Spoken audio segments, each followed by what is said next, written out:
வணக்கம் தோழர்களே, நான் உங்கள் தமிழன் சுரேஷ். கருட புராணம் பாகம் 10, ஜனன மரண விதிகள். கருட பகவான் ஆதி பகவானை தொழுது வணங்கி, சர்வேஷா, உலகில் பிரம்ம, சத்திரிய, வைசிய சூத்திரர் என்ற 4 வகை குலத்தினர் இருக்கிறார்கள் அல்லவா? அவர்கள் அல்லாமல் மிலேச்சர் என்று ஒரு வகை அமைப்பினரும் இருக்கிறார்கள் அல்லவா? அவர்களின் பலர் பலவிதமாக இருக்கின்றார்கள்.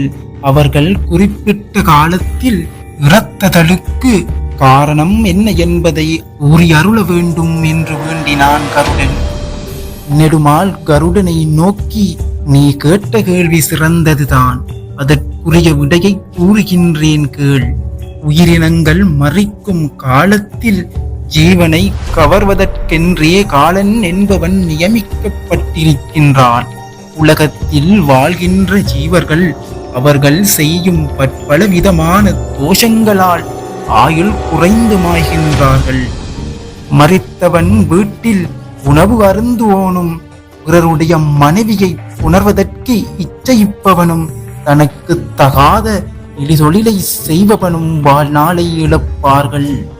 இகழ் வாழ்வுக்கும் பரலோக வாழ்வுக்கும் உறுதியான தானம், நல்வினைகளை செய்தவனும், பெரியோர்களை போற்றி வணங்காதவனும், தூய்மை இல்லாதவனும், தெய்வ பக்தி இல்லாதவனும் யமலோகத்தில் எப்போதும் உழல்வார்கள். பிறருக்கு கேடு நினைப்பவனும், பொய்யுரைப்போனும், ஜீவன்களிடத்தில் கருணை இல்லாதவனும், சாஸ்திர முறைப்படி வாழாதவனும், தனக்குரிய அறநெறிகளை தவிர்த்து பிறருக்குரிய கர்மங்களை செய்பவனும் யமலோகத்தில் வேதனைப்படுவார்கள். புண்ணிய தீர்த்தம் ஆடாத நாளும், ஜப வேள்விகளை செய்யாத திவசமும், ஆராதனை செய்யாத தினமும், புனிதரான மகான்களையும், உலகிற்கு நல்வகைகளை செய்யும் நல்லவர்களையும் வழிபடாதவனும், சாஸ்திரம் உணராத நாளும் வீணாகவே போகும்.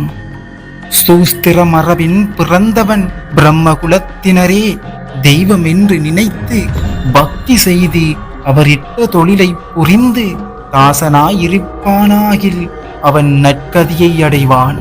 அவன் வேறொரு கர்மமும் செய்ய வேண்டியதில்லை. அவன் உயர்ந்த ஜாதியருக்குரிய கர்மங்களை செய்வானாகில் நல்வழியில் உணரப்படுவான். பூர்வ கர்மத்தால் வருகின்ற தேகத்தை யாருடையது என்று கூறலாம். அதை வீணாக சுமந்து திரிந்து மெலிகின்ற ஜீவனுடையது என்று சொல்லலாமா? யாருக்கும் சொந்தமில்லை. ஜீவன் போன பிறகு புழுவாகவும் சாம்பலாகவும் மலியும் உடலானது ஒருவருடையதும் அல்லவென்று அறிந்தும் சரிதத்தின் மீது ஆசை வைக்காமல் பாகவத ஆசாரிய கைங்காரியங்களை செய்ய வேண்டும். பாவங்கள் என்பவை மனம், வாக்கு, காயம் ஆகியவற்றால் செய்யப்படுகின்றன. அதிகமாக பாவங்களை செய்தவன் நாய், நரி முதலிய இழிந்த ஜென்மங்களை அடைவான். இறப்பதை விட பிறப்பதில் உள்ளதான துன்பத்தையும் மாதியையும் எண்ணி ஜீவனானவன் நல்ல ஒழுக்க நற்பண்புகளுடன் ஜீவிக்க வேண்டும். தாய் வயிற்றிலிருந்து பிறந்தவன் பால்ய வயதில் உண்ட விளையாட்டுகளால் தனக்கு உறுதியாக உள்ளது எது என்பதை அறிவதில்லை.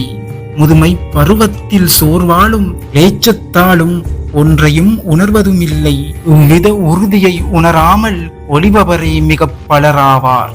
பூர்வ ஜென்மம் புண்ணியத்தால் உறுதியானதை என்பவன் எவனோ அவனே நிரதசிய இன்ப வீடாகிய நமது உலகை அடைவான். கர்ம வினைகளாலேயே ஜீவன் பிறந்து இறக்கிறான்.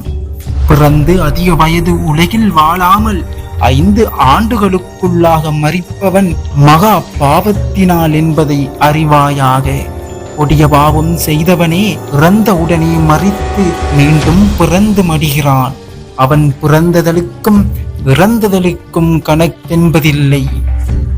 பூர்வ ஜென்மத்தால் நல்ல நெறிப்படி வாழ்ந்து தான தர்மங்களை மனங்கேளாமல் செய்து வரும் சேதனன் பூமியில் பிறந்து தன் மனைவி மக்களோடு நெடுங்காலம் சுகமாக வாழ்ந்து இறுதியில் நல்லுலகம் சேர்வான். ஒருவன் தான் இறந்தால் மறு ஜென்மத்தில் உயர்ந்த குலத்தில் பிறக்க வேண்டும். சகல சாஸ்திரங்களிலும் நிகரற்ற நிபுணனாக விளங்க வேண்டும் என்று கருதி அதற்குரிய கர்மங்களை செய்வதை விட ஜென்மமே வராமைக்கு உரிய கர்மங்களை செய்வதே மிகவும் நல்லது.